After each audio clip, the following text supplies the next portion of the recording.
کی غلامی، فسوف یلقون غیا، اللہ کہتے ہیں میں نہیں چھوڑوں گا، قریب ان کو اس گمراہی کا بدلہ قیامت کے دن ملے گا، کہ میں نے تو پیغمبروں کو بھیجا تاکہ میرا پیغام لوگوں تک پہنچائیں اور لوگ نماز اور زکوٰۃ پر آئیں، نماز اور صدقات پر آئیں، خواہشات قربان کرنا سیکھیں۔ نماز میں بھی انسان خواہش قربان کرتا ہے، وقت نکالتا ہے، نہ چاہتے ہوئے بھی وضو کرتا ہے، ٹائم نکالتا ہے، کسٹمر کو چھوڑ کے مسجد کی طرف جاتا ہے، اور زکوٰۃ میں بھی، صدقات و خیرات میں بھی خواہشات قربان کی، اتنی محنت سے پیسہ کمایا، بغیر کسی معاوضے کے آپ غریب کو دے دیں، وہ بغیر کسی معاوضے کے آپ مدارس میں دے دیں، بغیر کسی معاوضے کے آپ دین کی تبلیغ میں خرچ کر دیں، تو بڑا مشکل کام ہے۔ تو یہ خواہشات کی مخالفت ہے۔ لیکن جب انبیاء کے راستے سے انسان ہٹتا ہے تو نمازوں میں بھی سستی، اور پھر اس کے ساتھ خواہشات کی غلامی۔ قابلیت پر نہیں ہے بلکہ قبولیت پر ہے۔ بہت سے طلبہ ہم نے دینی مدرسوں میں دیکھے ہیں، بڑے قابل ہوتے ہیں، ہر امتحان میں 100 نمبر، مگر دین کی خدمت نہیں ہو رہی ہوتی ان سے، وہ ایسے غائب ہوتے ہیں، پتہ ہی نہیں چلتا، کوئی کسی کاروبار میں لگ جاتا ہے، کوئی کسی کاروبار میں لگ جاتا ہے، کوئی دین کا بڑا کام نہیں کر رہے ہوتے۔ بعض ہم نے دیکھے ہیں کہ وہ کوئی بہت زیادہ نمبر نہیں آ رہے ان کے، بہت زیادہ ذہین نہیں ہے، لیکن جب وہ فارغ ہوتے ہیں تو دین کا اتنا کام اللہ ان سے لیتا ہے کہ وہ ایک سوسائٹی میں کسی نہ کسی نوعیت کا ایک انقلاب برپا کر کے جاتے ہیں۔ تو یہ ہے کہ تبلیغ میں ایک لفظ سنا ہوگا نا کہ اللہ سے اتنا مانگو کہ اپنے آپ کو اللہ سے قبول کروا لو، یعنی اللہ سے اتنا مانگو کہ اللہ آپ کو قبول کر لے دین کی خدمت کے لیے۔ تو دین کی خدمت کے لیے سلیکٹ کر لینا اللہ کا کسی کو، یہ بہت بڑی نعمت ہے۔ تو اپنے لیے بھی یہ دعا مانگنی چاہیے، اپنی اولادوں کے لیے بھی دعا مانگنی چاہیے، اللہ میری اولادوں کو تو قوم کی خدمت کے لیے، دین کی خدمت کے لیے، انسانیت کی بھلائی کے لیے اللہ تو منتخب کر لے۔ اس آیت سے ہمیں یہ پتہ چلتا ہے کہ یہ اللہ کی طرف سے سلیکشن ہوتی ہے۔ تبھی سورہ طٰہٰ میں ہے نا، یا موسیٰ، سورہ اعراف میں، یا موسیٰ انی اصطفیتک للناس، اے موسیٰ میں نے تجھے لوگوں کے لیے منتخب کر لیا۔ کیا مطلب؟ تو لوگوں میں میرا پیغام لوگوں تک پہنچائے گا۔ وَنَادَيْنَاهُ مِنْ جَانِبِ الطُّورِ الْأَيْمَنِ وَقَرَّبْنَاهُ نَجِيًّا، اس سے ہمیں پتہ چلا دائیں طرف کی ویلیو، اہمیت کا پتہ چلا، کوہ طور اس کی فضیلت کا پتہ چلا، مقدس پہاڑ ہے، جب کوئی مصر جائے تو کوہ طور کی زیارت کرنی چاہیے، برکتوں کی جگہ ہے۔ وَقَرَّبْنَاهُ نَجِيًّا، اللہ نے موسیٰ کو قریب کیا سرگوشی کرتے ہوئے۔ اب ظاہر ہے یہ فضیلت تو کسی اور کو حاصل نہیں ہو سکتی، لیکن اس سے اتنا پتہ چلتا ہے کہ تنہائی میں اللہ کو یاد کرنا اور اللہ سے راز و نیاز کرنا، یہ الگ سے اسلام میں اس کی فضیلت ہے۔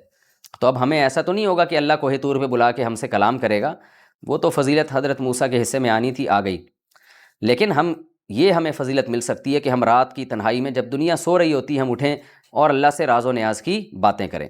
نبی صلی اللہ علیہ وسلم نے فرمایا اللہ رات کے آخری حصے میں آسمان دنیا کی طرف آتا ہے اور کہتا ہے حل من مستغفر اغفر له، کوئی ہے جو مجھ سے توبہ استغفار کرے، گناہوں کی معافی مانگے، میں اس کے گناہ معاف کروں، کوئی ہے جو مجھ سے روزی مانگے تو میں اس کو روزی دوں۔ تو یہ رات کا آخری حصہ یا تنہائی میں اللہ کو پکارنا، یاد کرنا، اس سے یعنی اس کی فضیلت بہرحال اس آیت سے پتہ چلتی ہے کہ اللہ کو راز و نیاز بھی پسند ہے۔ تیسری نقطے کی بات، وَوَهَبْنَا لَهُ مِن رَحْمَتِنَا أَخَاهُ هَارُونَ نَبِيًّا، اگر آپ کوئی اچھے کام میں لگے ہوئے ہیں تو آپ کے لیے معاونین کا انتظام، اچھے لوگوں کا انتظام، یہ بھی اللہ کی بہت بڑی نعمت ہے۔ جیسے اللہ نے موسیٰ علیہ السلام کے لیے معاونت کے طور پر ان کے بھائی ہارون کو منتخب کیا جو بڑے مخلص تھے۔ تو آپ جب بھی کوئی کام کرنے جاتے ہیں، مخلص ساتھی آپ کو مل جائیں تو یہ اللہ کی بہت بڑی نعمت ہے۔ اس لیے ہم نے اپنے بڑوں سے سنا ہے کہ آپ اپنے مخلص ساتھیوں کو تمام تر اسباب اور وسائل پر ترجیح دیں۔ لوگ کیا کر رہے ہوتے ہیں، جو دیگر اسباب اور وسائل ہیں نا ان کو زیادہ ویلیو دے رہے ہوتے ہیں، اپنے قریبی لوگ جو ہمیشہ آپ کا ساتھ دیتے رہے، جو آپ کے ویژن میں آپ کے شریک ہیں اور آپ کے ساتھ مخلص بھی ہیں، ان کی ویلیو نہیں ہوتی آپ کی نظر میں، ان کو اگنور کر رہے ہوتے ہیں اور پھر آپ اچھے ساتھیوں سے محروم ہو جاتے ہیں۔ تو ہم نے اپنے بڑوں میں یہ چیز بھی دیکھی ہے کہ وہ اپنے لوگوں کو حتی الامکان کوشش کرتے ہیں کہ ان کو ہم اپنے آپ کو ہم ان سے محروم نہ ہونے دیں، یہ کہیں ضائع نہ ہو جائیں۔ تو آج انسانوں کی ویلیو کم ہے اور جو مادی اسباب ہیں ان کی ویلیو زیادہ ہے۔ تو اسلام میں انسان کی ویلیو، نبی صلی اللہ علیہ وسلم کو ابو بکر، عمر، عثمان و علی جیسے مخلص ساتھی نہ ملے ہوتے تو اسباب کی دنیا میں آپ کیسے اتنا بڑا ویژن لے کے چلتے اور 23 سال میں اتنا بڑا انقلاب کیسے برپا کر دیتے؟ اور موسیٰ علیہ السلام کو بنی اسرائیل جیسے نالائق ملے تبھی وہ زندگی میں اپنا مشن پورا نہ کر سکے، اور جتنا مشن پورا بھی کیا تو وہ ہارون علیہ السلام کی وجہ سے کیا۔ تو اس سے پتہ چلتا ہے کہ مخلص ساتھیوں کا ہونا یہ بہت بڑی نعمت ہے، اور آپ کے دائیں بائیں 2 نمبر لوگوں کا ہونا یہ بہت بڑی زحمت ہے، یہ اللہ کا بہت بڑا عذاب ہے۔ تو اللہ سے ہمیشہ نیک لوگ مانگنے چاہیے، اور آپ کے ساتھ اٹھنے بیٹھنے والوں میں اگر کوئی مخلص لوگ ہیں تو پھر ان کی قدر بھی کرنی چاہیے۔ تیسرے نقطے کی بات یہ ہمیں پتہ چلتی ہے کہ صادق الوعد، اللہ نے اسماعیل علیہ السلام کی صفت کو بیان کیا کہ وہ وعدے کے سچے تھے۔ آج مسلم قوم میں ایک بہت بڑا عیب پیدا ہو چکا ہے کہ من حیث القوم ہم وعدے کے سچے نہیں رہے ہیں۔ نبی صلی اللہ علیہ وسلم نے فرمایا منافق کی 4 نشانیاں ہیں، جس میں 4 پائی جائیں گی پکا منافق ہوگا وہ، اور جس میں 3 یا 2 پائی جائیں گی تو جتنی پائی جائیں اتنے درجے کا منافق ہوگا۔ ان میں ایک یہ بھی ہے وَإِذَا وَعَدَ أَخْلَفَ، وعدہ کرتا ہے تو جھوٹ بولتا ہے۔ آپ نے وعدہ کیا میں فلاں تاریخ کو پیسے دوں گا، جھوٹ، دل میں نیت نہیں ہے۔ ہاں یہ الگ بات ہے کہ آپ کی دل میں نیت تھی کہ میں وعدہ پورا کروں گا، بعد میں کوئی عذر پیش آ گیا تو پھر آپ اس کو اطلاع دے دیں کہ بھائی میں نہیں پورا کر سکتا، مجھے کوئی عذر پیش آ گیا، اور واقعی عذر بھی ہو، اس میں جھوٹ نہ بولے انسان۔ لیکن ہمارے یہاں کیا ہوتا ہے، ٹہلا رہے ہوتے ہیں، جو ہے وہ جس کو کہتے ہیں نا ٹوپیاں کرا رہے ہوتے ہیں، تو یہ بہت بری حرکت ہے۔ زبان کا پکا ہونا یہ پیغمبروں کی صفت ہے، تو اللہ چاہتے ہیں، تبھی تو اس صفت کو ہائی لائٹ کر رہے ہیں کہ تم بھی زبان کے پکے ہو اور وعدوں کے پورا کرنے والے بنو۔ وَكَانَ يَأْمُرُ أَهْلَهُ بِالصَّلَاةِ وَالزَّكَاةِ، دیکھیں عیسیٰ علیہ السلام نے بھی ماں کی گود میں کیا کہا کہ اللہ نے مجھے حکم دیا کہ میں نماز اور زکوٰۃ کا حکم دوں۔ تمام پیغمبروں نے یہی بات کی، قرآن میں بھی جگہ جگہ نماز زکوٰۃ، تو دونوں میں کیا مناسبت ہے؟ دونوں میں مناسبت یہ کہ ایک جسمانی عبادت ہے جو بار بار کرنی پڑتی ہے، دوسری مالی عبادت ہے۔ تو اللہ تعالیٰ کو وہ شخص جو اللہ سے محبت کا دعویٰ کرے لیکن کنجوس ہو، اللہ کی محبت میں پیسہ خرچ نہ کرے، اللہ کو وہ نمازی بھی پسند نہیں ہے۔ اور وہ شخص جو صرف پیسہ خرچ کرے، جسم اللہ کے لیے خرچ نہ کرے، اسے اس میں سستی ہوتی ہو کہ وضو کر کے اللہ کے سامنے رکوع اور سجود کرے، ایسا بے نمازی بھی اللہ کو قبول نہیں ہے۔ تو یہ بھی 2 انتہائیں ہیں۔ آپ دیکھیں نا، ہمارے ہاں کچھ عبادت گزار لوگ ایسے ہیں جو 24 گھنٹے عبادت میں لگے رہتے ہیں، لیکن مخلوق کا خیال نہیں کرتے کہ اللہ کو خوش کرنے کے لیے مخلوق پہ ہم خرچ کریں۔ ایسے کنجوس لوگ بھی آپ کو نمازیوں میں، حاجیوں میں، عمرہ کرنے والوں میں بہت ملیں گے۔ تو یہ لوگ بھی اللہ کو پسند نہیں ہیں، یہ کامل مسلمان نہیں ہیں۔ اور ایسے لبرل لوگ بھی ملیں گے جو صبح و شام انسانیت کے حقوق کی باتیں اور ٹرسٹ بنا رہے ہیں اور مخلوق پہ خرچ کرنے کی باتیں، لیکن خدا کا ان کو بالکل خیال نہیں ہے کہ جا کے اللہ کے سامنے سجدہ کریں۔ تو اسلام راہ اعتدال سکھاتا ہے کہ اللہ کا حق بھی ہے اور مخلوق کا حق بھی، اور مخلوق کا حق بھی اصل میں اللہ ہی کا حق ہے۔ تو زکوٰۃ تو اللہ کا حق ہے جو اللہ کو خوش کرنے کے لیے مخلوق کو دی جائے گی۔ تو اس لیے یہ نماز اور زکوٰۃ اس کی بڑی ویلیو ہے۔ آج ہمارے گھروں سے دونوں چیزیں نکل گئی ہیں۔ تو ماں باپ کی ذمہ داری ہے، جیسے اسماعیل علیہ السلام اپنے بیوی بچوں کو بار بار حکم دیتے تھے بھائی نماز کی بھی پابندی کرو، صدقات و خیرات بھی کرو، تو آج ہمارے گھروں سے یہ چیز بھی نکل گئی ہے، نمازیں بھی نکلیں، صدقات و خیرات بھی نکل گئے۔ اور میں نے دیکھا جن گھروں میں نمازوں کی پابندی ہے ان میں صدقات و خیرات تو ان گھروں میں بالکل بھی نہیں ہے۔ یعنی یہ تو ہمیں مل جاتا ہے کہ مائیں اپنے بچوں کو فجر میں اٹھا رہی ہیں، باپ اٹھا رہا ہے فجر میں، ظہر میں، لیکن اپنے بچوں کو یہ حکم دے رہا ہے کہ بیٹا اللہ کی راہ میں خرچ کرو، یہ ہمیں نظر نہیں آتا۔ تو بہت بڑی خطرناک بات ہے۔ قرآن تو جگہ جگہ حکم دے رہا ہے کہ نماز کے ساتھ زکوٰۃ بھی ہے۔ تو جب بچوں کو نماز کی ترغیب دی جائے گی تو زکوٰۃ، یعنی زکوٰۃ تو ایک علامت ہے نا، مراد ہے صدقات و خیرات، تو صدقات و خیرات کی ترغیب بھی دی جائے گی۔ ہم نے اپنے بڑوں میں یہ چیز بھی دیکھی ہے کہ بچپن سے اپنے بچوں کو وہ صدقات و خیرات کی ترغیب دیا کرتے تھے، اور کبھی کوئی فقیر آیا نا جس کو صدقہ دینا ہے تو بچوں کے ہاتھ سے دلوایا کرتے تھے۔ تو بچوں کو اس کی ترغیب دیں، گھر میں کوئی ڈبہ لا کے رکھ دیں، بچوں کو کہیں کہ اپنی پاکٹ منی سے بیٹا کچھ پیسے اس میں بھی ڈالا کرو تاکہ اس کو صدقہ کیا جائے۔ لیکن یہ خوب سمجھ لیں کہ نابالغ بچہ اپنے مال سے صدقہ نہیں کر سکتا، کیونکہ نابالغ اہل نہیں ہے صدقے کا، اس کا صدقہ نافذ نہیں ہوگا۔ اگر اس نے کسی کو دے بھی دیا تو اس پر لازم ہے کہ واپس کرے۔ تو نابالغ کو جو خود مالک جب بن جائے نا کسی چیز کا، تو پھر شرعاً وہ اس کا اپنے مال کا پر اس کو تصرف کا حق نہیں ہے کہ کسی کو دے دے، کیونکہ شریعت نے قانون اس لیے بنایا کہ ایسا نہ ہو کہ لوگ نابالغ بچوں کو بیوقوف بنا کے ان سے پیسے لینا شروع کر دیں۔ تو نابالغ بچے کے مال میں کسی کو بھی تصرف کا حق نہیں ہے۔ تو ماں باپ کو چاہیے کہ بچوں کو صدقے کا عادی بنانے کے لیے یوں کر لیں کہ وہ نیت کر لیں کہ ہم اپنے بچوں کو جتنی بھی پاکٹ منی یا جیب خرچی دیں گے تو وہ ہماری ملکیت ہی میں ہوگی۔ بس ایک دفعہ نیت کافی ہے۔ اس سے یہ ہوگا کہ جب بھی بچوں کو عیدی دیں گے یا کوئی پاکٹ منی دیں گے یا جو بھی چیز دیں گے تو وہ بچے کی ملکیت میں نہیں ہوگی، بلکہ ماں باپ نے استعمال کے لیے دی ہے۔ تو پھر اس میں سے بچہ تو یہ سمجھتا ہے کہ میری ملکیت ہے، لیکن ماں باپ ایک دفعہ دل میں نیت کر لیں کہ ہم جو کچھ بچے کو دیں گے جب تک یہ بالغ نہیں ہو جاتا تو وہ ہماری ہی ملکیت میں ہوگا، ہم نے بس اس کو ویسے ہی استعمال کے لیے دیا ہے۔ تو اس صورت میں کیا ہوگا کہ پھر بچے کے لیے صدقات و خیرات بچے سے کروائے جا سکتے ہیں۔ تو ماں باپ کو چاہیے بچوں کو پیسے دیا کریں، پاکٹ منی، نیت یہ کریں کہ یہ ہم اس کے مالک ہیں۔ اور میں پھر بار بار ریپیٹ کر رہا ہوں کہ وہمی نہ بنیں کہ ہر دفعہ یہ نیت کریں کہ میں نیت کرتا ہوں بچے کو 50 روپے دینے کی اور میری نیت یہ کہ یہ میرے ہی ہیں، اتنا نہ، بس ایک دفعہ نیت کر لی زندگی بھر کے لیے کافی ہو جائے گی۔ تو اس میں پھر یہ ہوگا کہ بچوں کو پھر ترغیب دیا کریں، بیٹا یہ ہم نے آپ کو پیسے دیے ہیں تو آپ نے اس میں سے چند فیصد اللہ کی راہ میں خرچ کرنا ہے، اپنی بہن کو دینا ہے، اپنے بھائی کو دینا ہے، فلاں غریب کو دینا ہے، جو بھی ضرورت مند لوگ ہیں ان پہ آپ نے خرچ کرنا ہے۔ تو اس کی عادت ڈالنی چاہیے جو ہماری سوسائٹی میں بالکل ختم ہو گئی ہے۔ تو یہ بھی ہمیں نقطے کی بات پتہ چلتی ہے۔ اور ایک آخری بات یہ کہ اللہ تعالیٰ نے ان پیغمبروں کی صفت بیان کی کہ یہ تمام پیغمبر اللہ کی آیات سن کے سجدے میں بھی گرتے تھے اور روتے بھی تھے۔ علماء نے اس آیت کے تحت لکھا ہے کہ قرآن پڑھ کے رونا یہ اللہ کو پسند ہے۔ آج قرآن پڑھ کے رونے والے بھی ختم ہو گئے، دل اتنے سخت ہو چکے ہیں کہ قرآنی آیات سن کے اور پڑھ کے رونا نہیں آتا، وہ دل کی سختی کی علامت ہے۔ اسلاف میں ہمیں ایسے واقعات ملتے ہیں کہ ایک ایک آیت پڑھ کے پوری پوری رات روتے رہتے تھے۔ ایک تو بعض لوگ ویسے ہی دل کے مضبوط ہوتے ہیں، ان کو جلدی رونا نہیں آتا، وہ تو ایک الگ چیز ہے، لیکن بعض لوگ ایسے ہوتے ہیں کہ ان کو دنیا کے ہر غم پہ رونا آتا ہے مگر قرآن پہ ان کو رونا نہیں آتا، تو یہ اس کی علامت ہے کہ ان کا دل سخت ہو چکا ہے۔ یہ ہمارا رکوع الحمدللہ کمپلیٹ ہو گیا۔ اب ہم اگلے رکوع کی طرف چلتے ہیں۔ سورہ مریم کا رکوع نمبر 4 اور 16ویں پارے کا رکوع نمبر 7۔ حسب معمول اس رکوع کا مختصر لفظی ترجمہ ہوگا اور پھر اگلے ایپیسوڈ میں انشاءاللہ میں اس کی تفسیر پیش کروں گا کیونکہ وقت ہمارا کم رہ گیا ہے۔ فَخَلَفَ مِن بَعْدِهِمْ، اچھا سوری، یہ رکوع ابھی کمپلیٹ ہوا نہیں ہے، یہ تو سردے والی آیت تھی، میں سمجھا یہ رکوع ہو گیا، ابھی تفسیر اس کی باقی ہے۔ یہی رکوع ہے، رکوع نمبر 4 اور رکوع نمبر 7، اس کی تفسیر ابھی تھوڑی باقی ہے، میں اس کو جتنی ہو سکتی ہے میں کر لیتا ہوں۔ آگے اللہ فرماتے ہیں فَخَلَفَ مِن بَعْدِهِمْ خَلْفٌ أَضَاعُوا الصَّلَاةَ وَاتَّبَعُوا الشَّهَوَاتِ فَسَوْفَ يَلْقَوْنَ غَيًّا۔ یہ تو اللہ نے پیغمبروں کا اور ان کے متبعین کا تذکرہ کیا۔ اللہ کہتے ہیں ان پیغمبروں کے بعد ایسے لوگ جانشین بنے، ان کے خلف کہتے ہیں جانشین۔ اضاعوا الصلاۃ، جنہوں نے نمازوں کو ضائع کرنا شروع کیا، واتبعوا الشہوات، اور خواہشات کے پیچھے چلنا شروع ہو گئے۔ فسوف یلقون غیا، غی کہتے ہیں گمراہی کو۔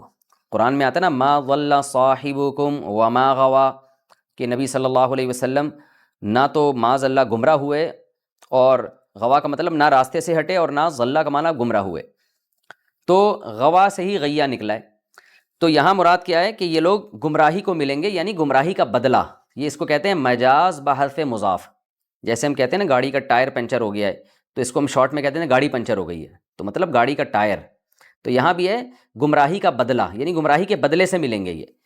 فسوف یلقون غیا، عن قریب ان کی ملاقات ہوگی اس گمراہی کی سزا سے، یعنی بدلے میں سزا ملے گی ان کو۔ یہ گمراہی کیا ہے؟ اضاعوا الصلاۃ، ایسے لوگ پیدا ہوئے جنہوں نے سب سے پہلا کام یہ کیا نمازوں کو ضائع کرنا شروع کیا، اور پھر خواہشات کے غلام بنے۔ بہت اہم آیت ہے یہ۔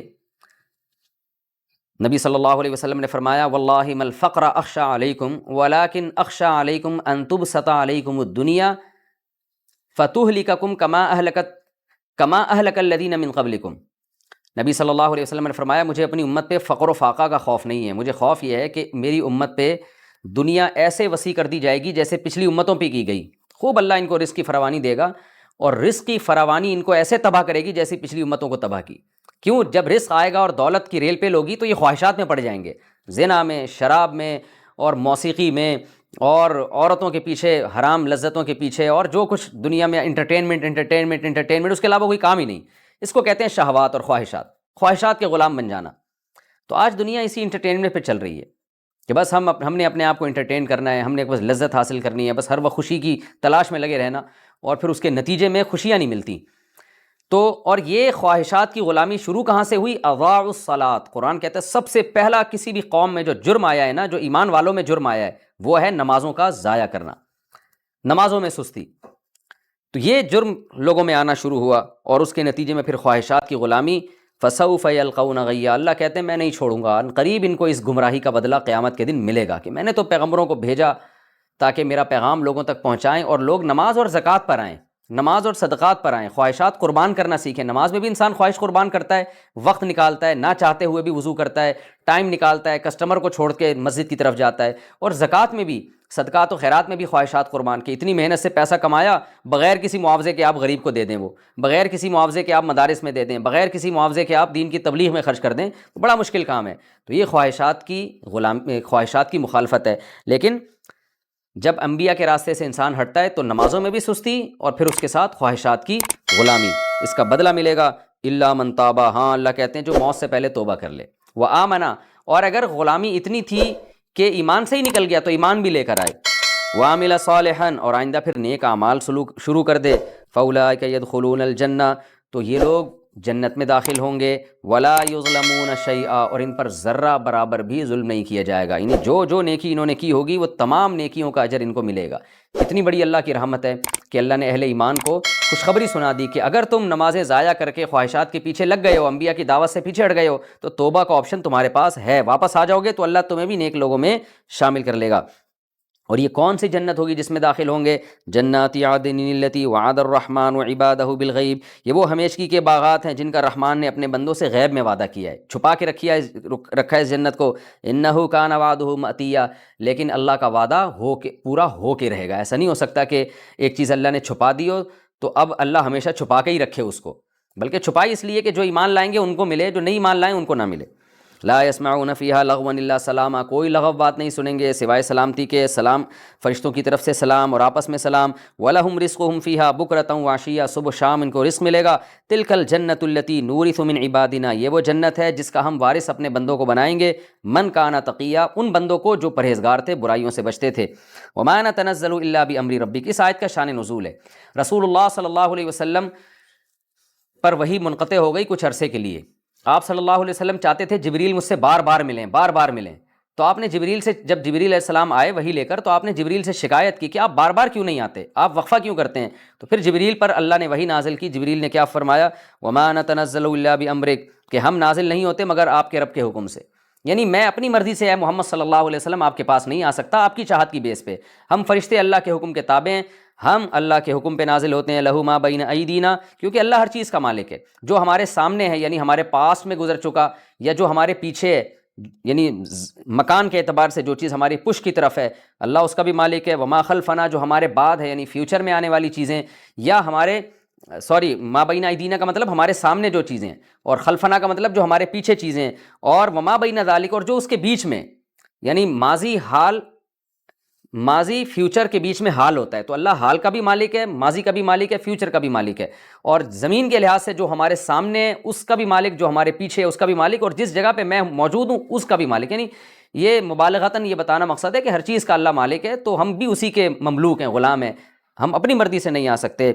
وما کان ربک نسیا، اور اے محمد صلی اللہ علیہ وسلم تیرا رب بھولتا بھی نہیں ہے۔ یہ جبریل اللہ کے حکم سے نبی کو بتا رہے ہیں کہ ایسا بھی نہیں ہے کہ اللہ بھول گیا ہو مجھے بھیجنا آپ کے پاس، تو اللہ جب مصلحت ہوتی ہے تو مجھے آپ کے پاس بھیجتا ہے، جب مصلحت نہیں ہوتی تو نہیں بھیجتا۔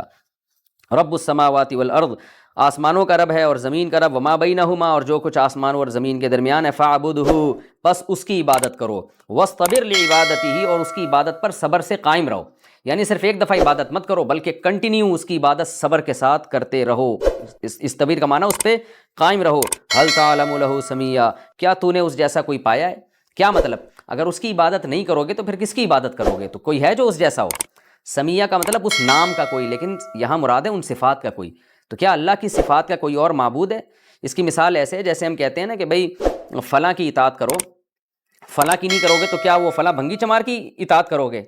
یا فلاں کو اپنا جو ہے وہ محسن سمجھو، یا فلاں کو فالو کرو، اگر فلاں کو فالو نہیں کرو گے تو کیا وہ فلاں ہے جس کو تم فالو کرو گے؟ تو قرآن کا بھی یہی انداز ہے کہ تم اللہ کی عبادت کرو، غلامی کرو، اور اسی عبادت پر قائم رہو۔